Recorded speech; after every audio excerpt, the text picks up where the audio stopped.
Let's grow this season and don't let that hard work wilt.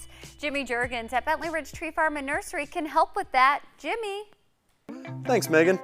One of the products I kind of want to talk about today is Wilt Stop. And with these cooler temps we've been seeing at night, a good thing to keep in mind is if our temps are hitting 28 degrees for 5 hours or more in a night, there is a potential for frost damage on that plant material.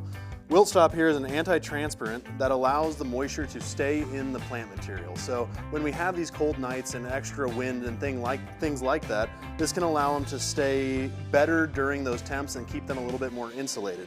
We sell it in a spray bottle there, very easy to apply, but if you got, 40, 50 tulips popping up, we do have a concentrate that you could put in a hose end sprayer as well so that you could definitely cover a large area. Back to you. Thanks so much. I have FOMO that I didn't get that last time I was there.